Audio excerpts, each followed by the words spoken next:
Hi, OJ. It is with deep regret that I write you this message. I know the whole world is going to be against me after listening to this, but I probably wouldn't be alive to witness that. I don't want to die without confessing either.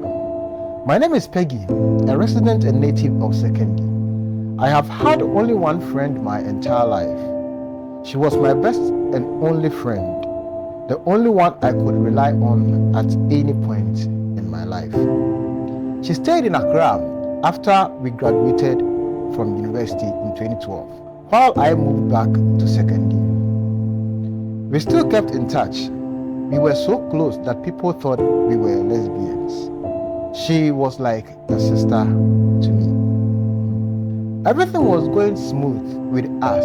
After our national service in 2013, we both moved to Kumasi for the same job vacancy. And lucky enough, we were both taken for the job, so we moved in to stay together. First year, we were very cool and happy with each other. It was very nice living with someone who understood your physical and emotional needs. We were actually each other's support system. I won't say we were of the same character. She was always the Osofumami type of person. She wouldn't associate with boys and didn't even have a boyfriend till after national service. I had multiple relationships which didn't turn out well. I experienced a few heartbreaks and broke a few hearts, but also made some more money than she did. We were best of friends and she always advised me against relationships, but I seemed to envy the fact that she was a good girl and wouldn't do the things I do. I tried being like her, but it wasn't easy. I couldn't even stay a month without having a man to call my own. I just had to switch back to me and understand that we are both different individuals. Unfortunately, OJ, I had to undergo 3 abortions, which she happened to know about. Anytime I see her in perfect shape, I hated myself for doing so much harm to my body. It wasn't like I was looking bad. I wasn't. I was just feeling inferior. I began hating my friend on the low. I began telling her indirectly that I hated her for being too different from me. I started hating her for not wasting her life the way I wasted mine. I started keeping issues to myself because I felt the more she learned from me, the wiser she gets in her dealings. In order to avoid such encounter, because she usually made statements like, "Hey, I would never let this or that happen to me." So if you find meaning in the stories that I keep sharing, please make sure you hit the subscribe button and keep the post notification on so that whenever we get a new story, you'll be the first person to be notified. I felt like I was a manual she was using to live her life perfectly. Through 2014 and after, I kept a lot to myself. She did most of the talking, and sad enough, her stories always get more and more interesting. By 2015, we were both 27 years old. She met a guy somewhere in 2014 that she always spoke about. Her description of their relationship made me not want to see the guy because I wasn't happy for her. I always had complicated relationships and with guys who weren't interested in me or took advantage of me. It was as if she was having it all. At a point, I wished we weren't sharing the same room. I would have felt better if I didn't know or see much. She told me that the guy wanted to take her to see her parents and start making arrangements to get married. That was it for me. I don't know how I received that very message, but I saw my friend very differently. I started picking fights and ignoring her mostly. I remember her asking me one dawn if she had offended me in any way because she didn't like how I was treating her.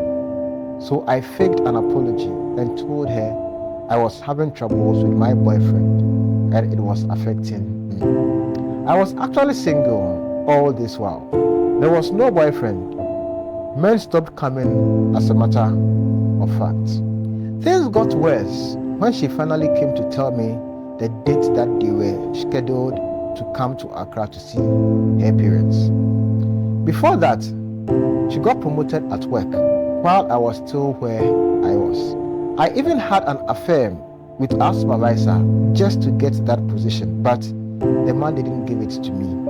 I confronted him and he said he couldn't do anything about it because it was a board decision. I am not proud of this, but I stopped talking to my friend as a result.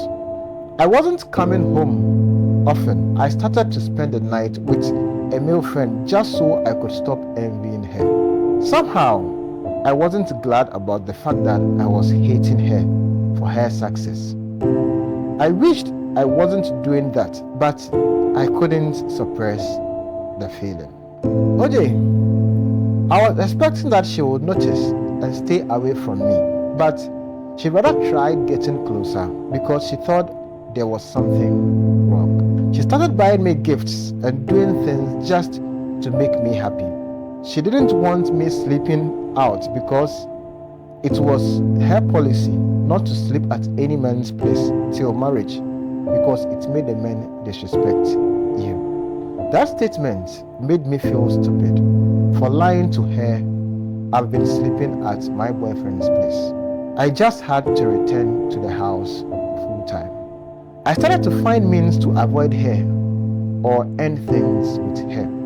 First, I thought of doing something to make her go mad or cripple, but then I told myself that I wouldn't let envy make me do something crazy to my only friend. They bought things and started planning their marriage. She kept telling me things and taking me places for their marriage arrangements and shopping. They intended marrying latest by March 2016. We were in September 2015 by then. She was just overdoing it. Today, it's pictures of this. Tomorrow, it's that. She asked that I be her bridesmaid and started giving me all sorts of responsibilities, though it wasn't due. In my head, I'm like, does she want to make me a slave or what? Why was I the only one doing all this for her and not her for me? I am even 3 months older than she is.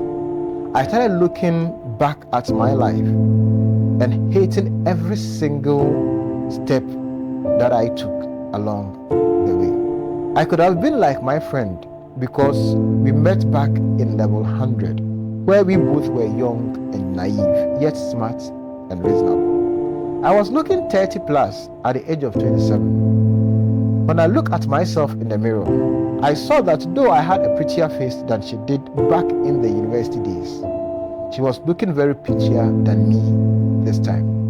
I don't know what came over me, but I had a sudden urge to kill her. It was that strong, but I swear to God, I tried so hard to suppress it.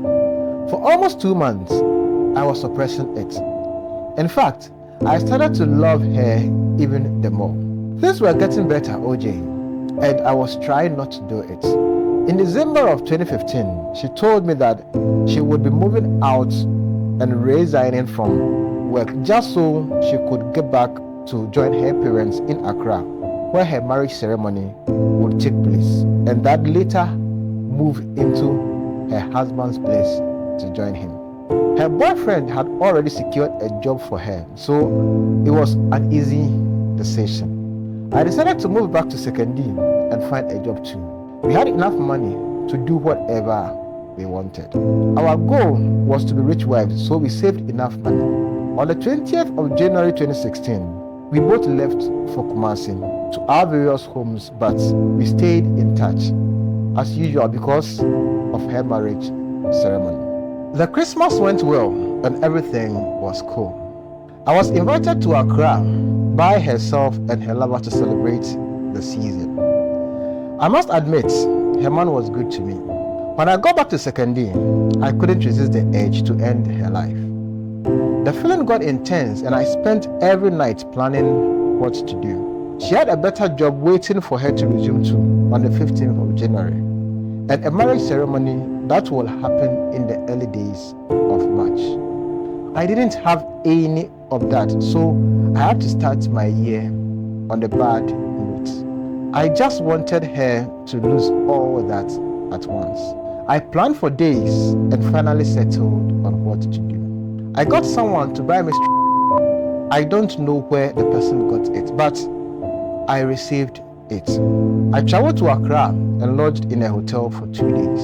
On the third day, I called to inform her I've been in Accra for the past 3 days and about leaving, so we should meet up. We had a drink and I dropped line in hers and left for secondary.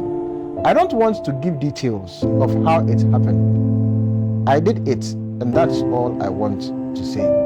I got the news that she was ill and eventually died the same day. My phone was off, so I got the news the next day. I thought it would make me happy, but it didn't. Hearing that my friend was no more hurt me so much. I spent days mourning her death. My life hasn't been the same till date. I can't forgive myself, OJ. I've tried to be happy, but I can't. It's been almost 7 years and I still live in pain. I write this tearfully and I'm sure I will join her soon. My little lesson to everyone out there is jealousy or envy is a destroyer, and there's no good in taking another person's life. You won't be able to live with it. If you find yourself in a similar situation, just live the person's life. I know someone will definitely get a clue of who the deceased person is. I just want to say I'm sorry. My actions had hurt a lot of people. Her fiancé, her parents, and her only brother, and anyone affected by her death. If you happen to come across this, I'm very sorry I did this to you. It might be too late to want to do something to me because I probably might be no more. It hurts like I just did it.